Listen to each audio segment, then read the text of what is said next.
Muy bien, vamos a comenzar. En el primer problema, se desea conocer el tiempo de descarga de un líquido contenido en un tanque de capacidad 5 metros cúbicos. ¿Sí? Aquí tenemos volumen.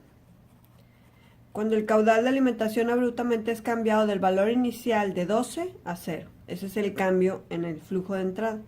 El flujo de entrada cambia de 12 a 0 metro cúbico por hora. El nivel inicial en estado estable es de 5 metros. Esa es la altura inicial. 5 metros por encima de la válvula. Y el régimen de flujo laminar. ¿Eso qué significa? El régimen de flujo laminar significa que el flujo a través de la válvula es 1 en R por HT. ¿Sí? O sea, el flujo es proporcional a la altura. El área transversal del tanque cilíndrico es de 1 metro cuadrado. ¿Sí? Y entonces nos piden encontrar la función de transferencia que relaciona la altura con el flujo de entrada, calcular el valor de R y calcular el tiempo necesario para que el nivel descienda y la altura se estabilice en 3 metros por encima de la válvula. ¿Sí? Vamos a empezar.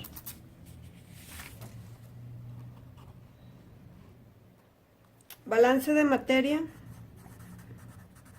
en estado transitorio.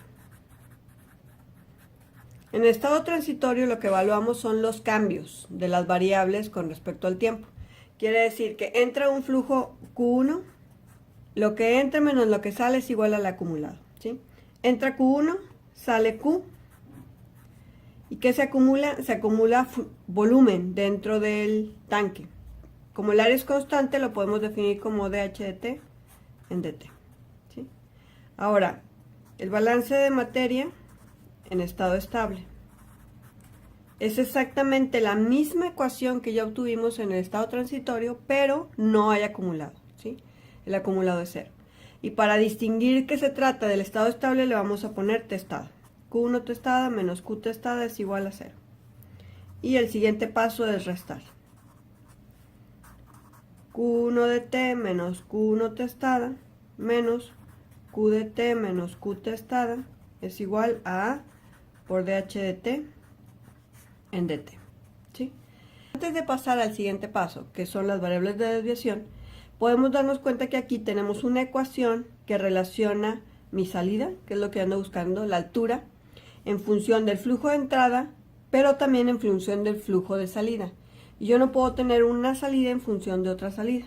Quiere decir que necesito otra ecuación. ¿Sí? Y en este caso vamos a utilizar pues, la ecuación de la válvula. La ecuación de la válvula en transitorio es que el flujo de salida es igual a 1 en R por HT. ¿Sí?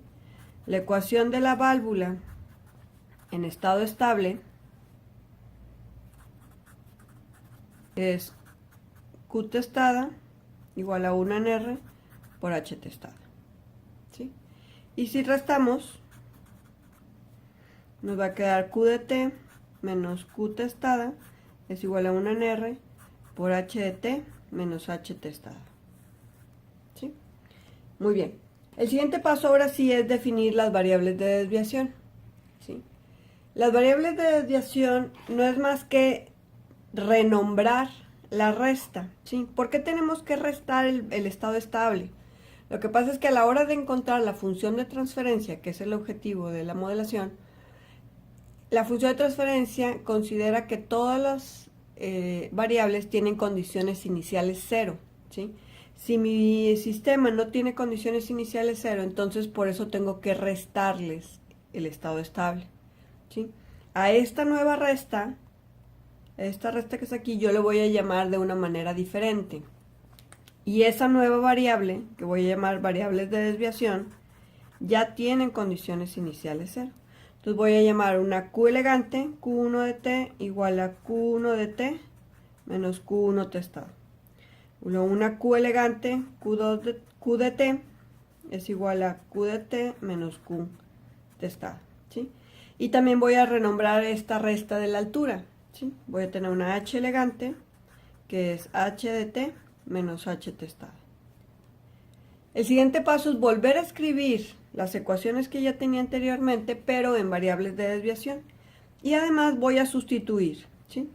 Si se fijan, si yo llamo a esta ecuación mi ecuación 2, y a esta mi ecuación 1, entonces lo que voy a hacer es sustituir 2 en 1 en variables de desviación. ¿Sí? ¿Y eso qué nos da? Nos quedaría Q1 de t, Q elegante, 1 de t, menos h de t, ¿sí? Este Q de t es igual a 1 en r por h de t, entonces Q de t me quedaría 1 en r por h de t igual a por d h de t en dt, ¿sí? Recordemos que aun y cuando yo tengo aquí la derivada de la variable real en el tiempo, la altura con respecto al tiempo, yo puedo sustituirla aquí por la derivada de la variable de desviación, ¿sí? ¿Por qué? Porque si yo derivo esta ecuación, la derivada de h de t en variable de desviación es igual a la derivada de h de t en variable real, porque la derivada de una constante es 0. Entonces es lo mismo. Muy bien. El siguiente paso es transformar, ¿sí? Entonces transformamos, nos quedaría la transformada de Q1 elegante de S menos 1 en R por H de S igual a por S H de S, ¿sí? Despejamos para H de S y nos va a quedar AS más 1 en R igual a Q1 de S. Y ahora sí, representamos en forma de función de transferencia. La forma de función de transferencia es salida entre entrada, ¿sí? Esto lo podemos hacer solamente cuando tenemos una sola entrada. Si tenemos varias entradas, entonces no puedo pasar dividiendo la entrada y escribir salida entre entradas. Pero en este caso, como es una sola entrada, sí, nos quedaría h de s entre q1 de s es igual a 1 entre AS más 1 en R, ¿sí? El último paso es escribir esta función en la forma general de un sistema de primer orden. La forma general de un sistema de primer orden es y de s entre x de s igual a una constante k entre tau s más 1, ¿sí? La k pues se representa la ganancia, que está ligada a la sensibilidad del proceso, que tantas veces va a cambiar la salida con respecto a lo que cambia la entrada, y la tau está relacionada con la velocidad de respuesta. Tau es lo que multiplica a S siempre y cuando aquí haya un 1, ¿sí? En este caso no hay un 1, entonces para poder forzar a que haya un 1 ahí, lo que tenemos que hacer es multiplicar por R, arriba y abajo, y entonces este nos daría ya la función de transferencia en forma de primer orden, y eso nos queda h de s entre q1 de s es igual a r entre ARS más 1.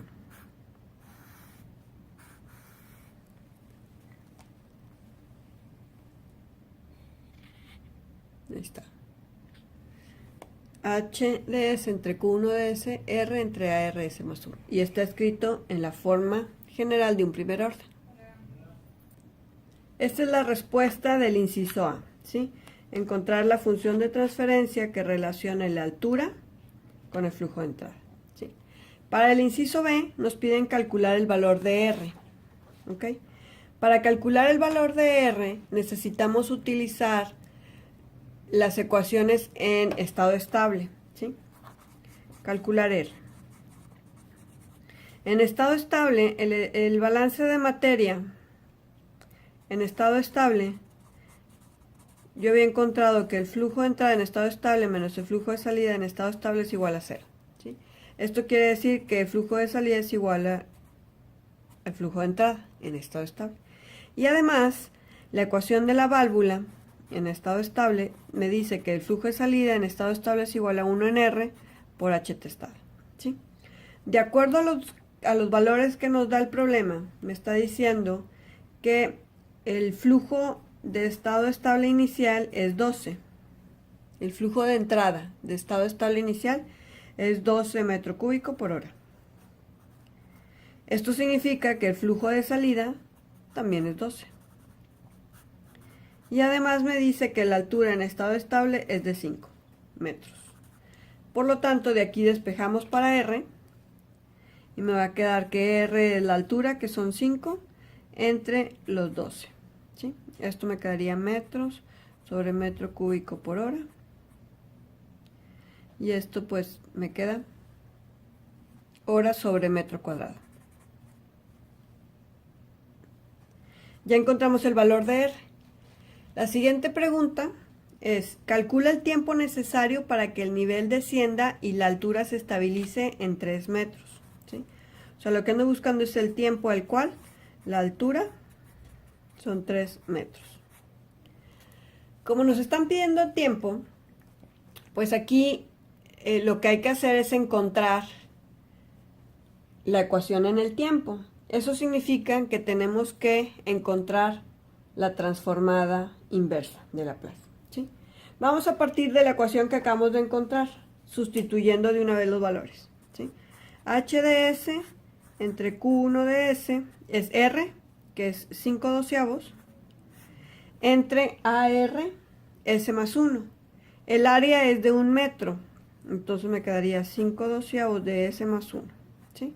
Ahora, ¿quién es Q1 de S? ¿Qué voy a sustituir aquí? Yo necesito despejar para la altura. ¿Sí? El problema me dice que el flujo 1 estaba en estado estable en 12. ¿Sí? Y que repentinamente bajó a 0. ¿Ok? Ese es Q1 de T. La resta de estos dos es mi Q elegante. ¿Sí? Este es Q1 de T, este es Q1 testada.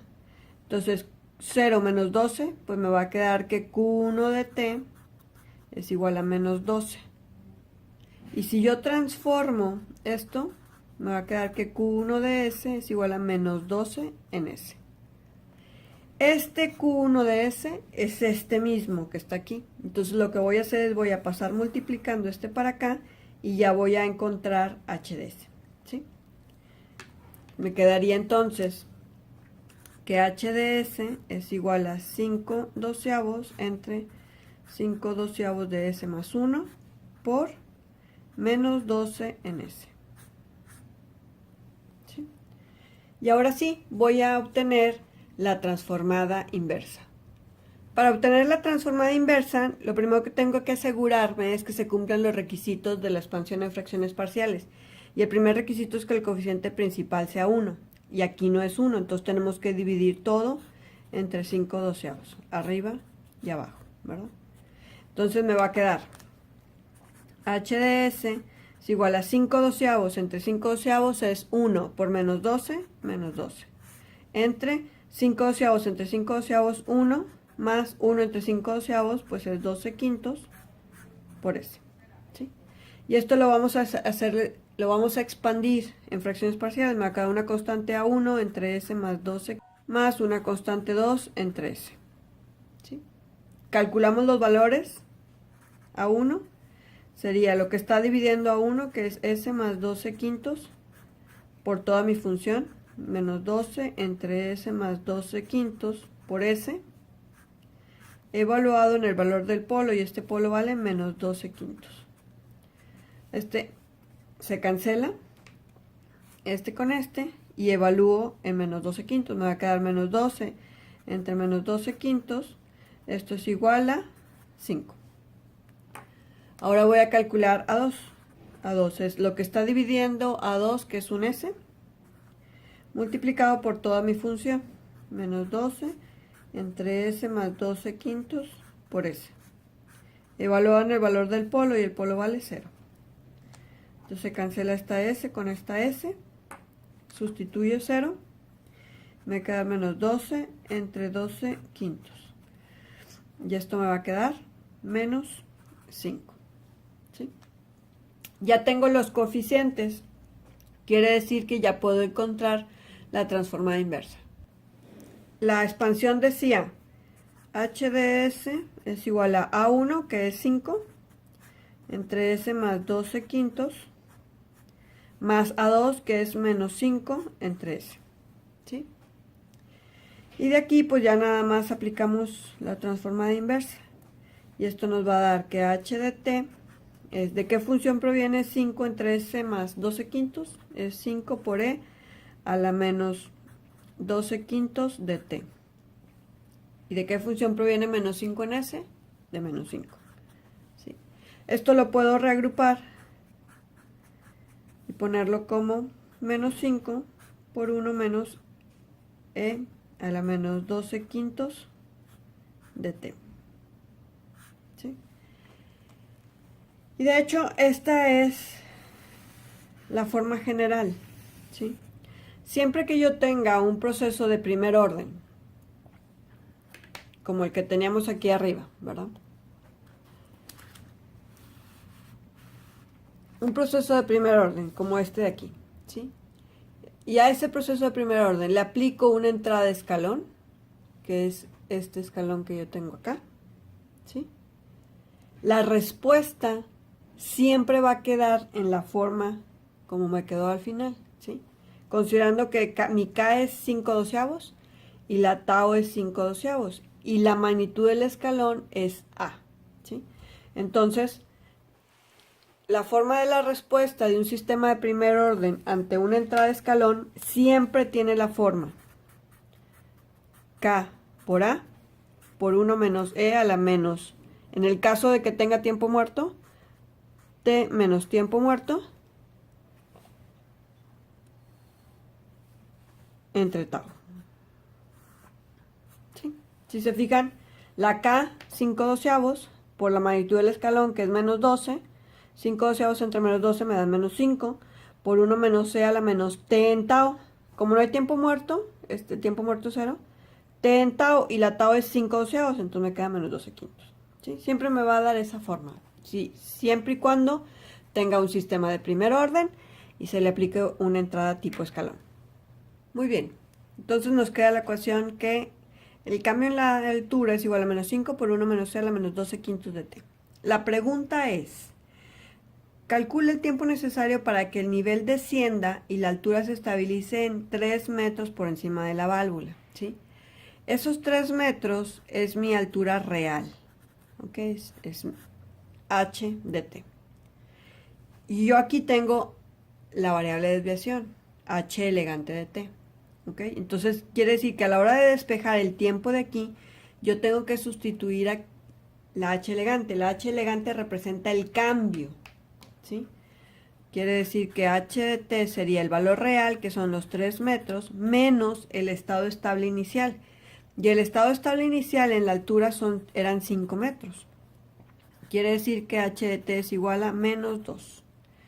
Yo lo que ando buscando es cuánto tiempo le va a tomar a mi sistema bajar o cambiar menos 2 metros.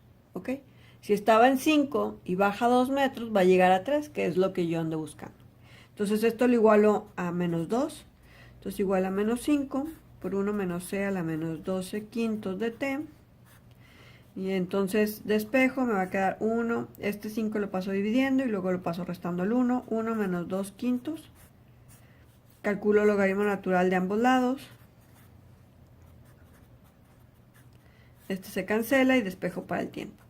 El tiempo va a ser igual a menos 5/12 del logaritmo de 3 quintos. Y esto me da 0.2128 horas, o lo que es lo mismo, 12.77 minutos.